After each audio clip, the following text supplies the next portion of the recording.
Eh bien, salut à tous, c'est Arfometa59, j'espère que vous allez tous très bien aujourd'hui. Alors, cette journée, je vais vous présenter la situation à venir sur notre pays, avec un changement qui va s'opérer à partir du 15 décembre. On va le voir avec les modèles GFS et CEP, et je vais vous montrer un diagramme, diagramme des vents zonaux juste après. Donc là, on va commencer directement avec le modèle GFS. Donc aujourd'hui, comme vous voyez, on a un temps dépressionnaire sur le nord du pays. Donc ça, c'est dû à cette petite dépression sur le Royaume-Uni, bon, elle est pas très creuse, cette dépression, donc franchement, bon, voilà. Mais en tout cas, elle donne de la pluie sur une large partie nord du pays. Et en même temps, on a une dorsale subtropicale qui est en train de remonter, donc ça va faire remonter les températures. Et on aura des températures très douces, avec des températures même printanières. On aura des températures printanières sur quasiment toute la France. Et là, c'est déjà problématique en fait, hein. Franchement, là, on sait que l'hiver, les hivers, c'est terminé, il y en a plus, hein. Là, c'est tout, hein. Donc voilà, voilà. Et après, on aura l'anticyclone qui va arriver sur le pays, qui va faire un flux de sud, voilà. Qui va faire un flux de sud, mais c'est à partir du 15 décembre. Donc là, je vais vous montrer, voilà. C'est à partir du 15 décembre qu'on va commencer à avoir un changement. Donc là, on aura déjà une petite dépression qui va arriver. Qui pourrait donner une tempête sur le Royaume-Uni, fort coup de vent, voire tempête. Donc voilà. Nous, on aurait un petit coup de vent quand même. Les barres ils sont quand même un petit peu resserrés. Et derrière, on a cette tempête à 960 hectopascales qui va ouvrir tout simplement la brèche. Voilà. Et ça a donné des trucs comme ça. Bon, là, GFS est en train de changer ses modélisations, là, c'est pas du tout les mêmes que hier, et voilà, aujourd'hui matin.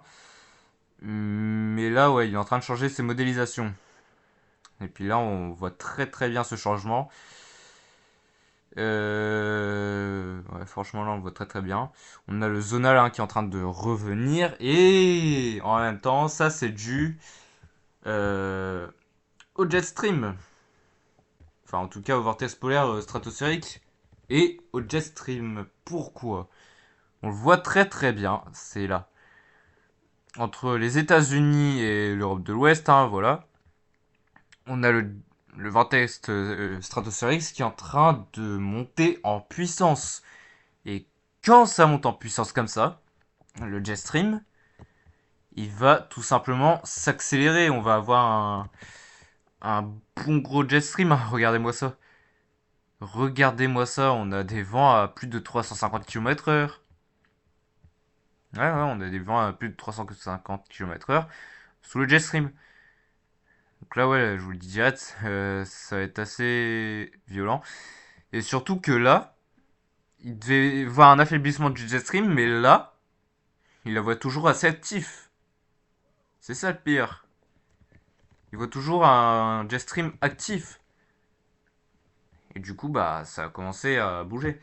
Et pourquoi le vortex polaire stratosphérique s'accélère? C'est tout simplement dû euh, à un réchauffement stratosphérique qui est juste là. On a un réchauffement stratosphérique qui va faire que le vortex polaire stratosphérique va s'intensifier. Et c'est tout à fait normal, ça, ouais, on en voit beaucoup des trucs comme ça. Et puis là, du coup, là, on a le vortex polaire stratosphérique qui se concentre sur l'Europe du Nord, même sur le nord du Royaume-Uni, Finlande, Norvège, Suède, le nord de l'Allemagne, Danemark et tout. Islande. Le vortex polaire stratosphérique qui va se concentrer sur l'Europe du Nord. Donc voilà. Ça, c'est aussi une des conséquences que le vortex polaire stratosphérique euh, s'intensifie. On va regarder le modèle CEP. Donc CEP, lui, il nous voit aussi ce changement à partir du 15 décembre. Donc là, ouais, déjà, ouais, c'est là. Ouais, c'est là, juste ici. On a Tout simplement, cette tempête à 955 hectopascales. On a cette tempête juste ici à 985 hectopascales. Et regardez ce qu'elle va faire cette tempête. Là, là, on va avoir un truc de fou hein, qui va se faire là. Avec une belle grosse tempête hein. Déjà, je vais vous montrer Rafale. Hein, ça doit être tout simplement énorme. Ah, voilà. Puis déjà, d'où tu vois des vents à 220-240 km/h en plein milieu de l'Atlantique. En plein mois de décembre, quand même.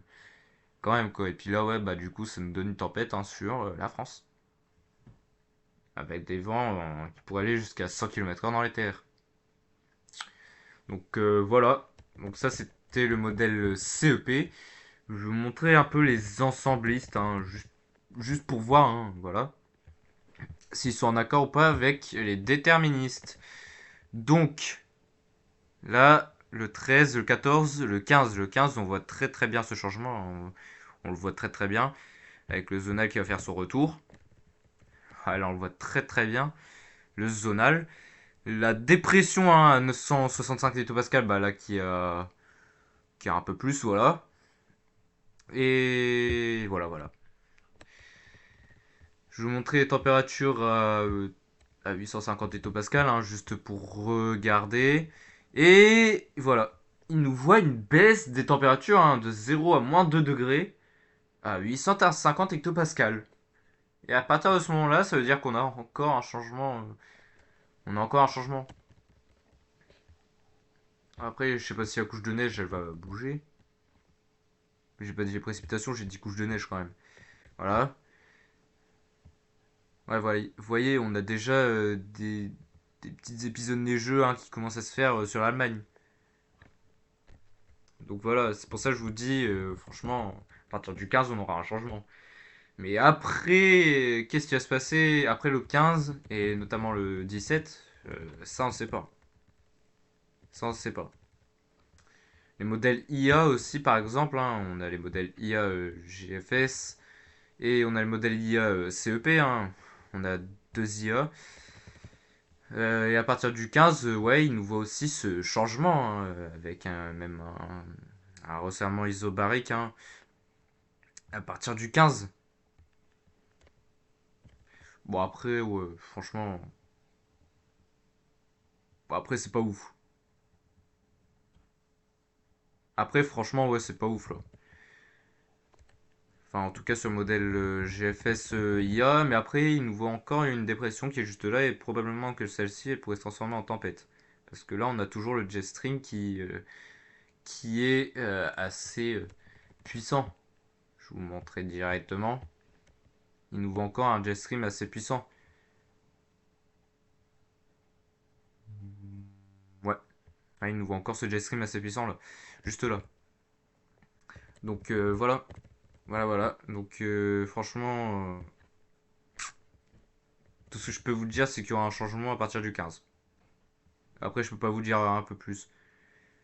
Parce que sinon, j'ai encore. Je peux pas dire des conneries. Franchement, je peux pas dire des conneries parce que voilà. Mais en tout cas, je pense pour moi qu'il y aura un changement. Ça, c'est sûr. Ça, c'est sûr, je pense qu'il y aura un changement à partir du 15. Donc voilà concernant les modèles. Hein, et puis on va regarder directement les diagrammes. Alors, comme vous le voyez, hein, bah là, on a un diagramme qui est en train bah, de baisser. Hein. On a une modélisation. Hein. Là, ça a commencé à baisser les vents zonaux hein, à partir du 15. Alors, les vents zonaux, normalement, ça tourne d'ouest en est. Et à partir du moment qu'on a une baisse, normalement, ça devrait affaiblir le vortex polaire. Hein, parce que quand on a une baisse comme ça veut dire que les vents zonaux s'inversent d'est en ouest. Ou bien qu'ils ralentissent. Donc voilà. Et à partir du moment où on a une baisse, ça veut dire qu'on aura un changement du temps. On aura un changement du temps, on aura des changements synoptiques, etc. Donc ouais, on aura ce changement du temps à partir du 15. Ah, comme on l'a vu sur le modèle GFS et CEP. Donc ben voilà, j'en ai terminé pour aujourd'hui. On se retrouvera dans la semaine. Hein. On va parler un peu des changements hein, sur les modèles. Sur poste, hein, évidemment, parce que ouais, en vidéo, je ne pourrais pas, je n'aurais pas le temps. Donc voilà. J'en ai terminé pour aujourd'hui, et puis on se retrouvera donc la semaine prochaine. C'était Info 1259. Bye tout le monde.